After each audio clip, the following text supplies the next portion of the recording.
Fire के बाद Hamas और इजराइल के बीच जंग भले ही रुक गई हो, लेकिन अब सबसे बड़ा सवाल ये पैदा हो गया है कि गाजा पर किसका कंट्रोल रहेगा।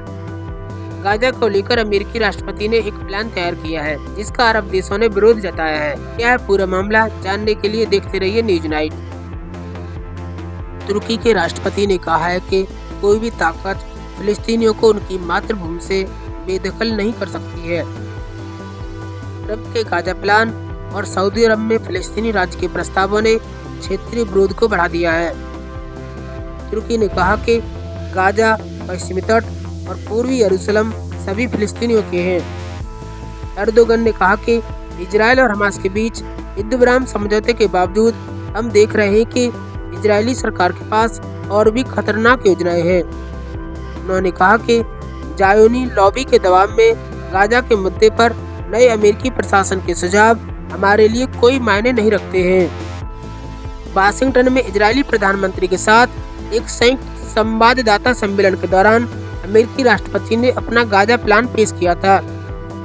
ट्रंप ने कहा कि संयुक्त राज्य अमेरिका जंग से तबाह गाजा पट्टी पर कब्जा करेगा और फिलिस्तीनियों को कहीं और बसाए जाने के बाद इसे आर्थिक रूप से विकसित करेगा।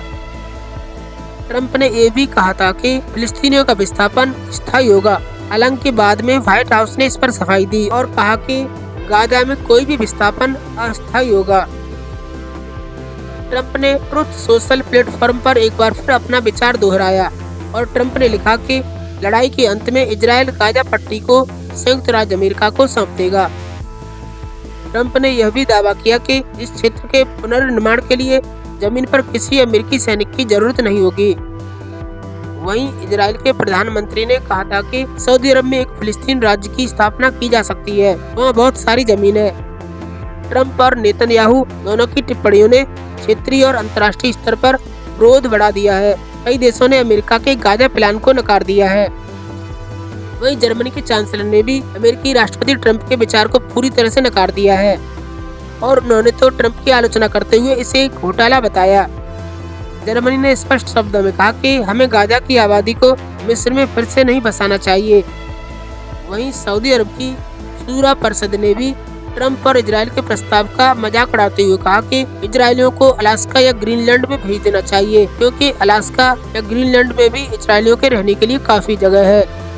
Bureau report, news night.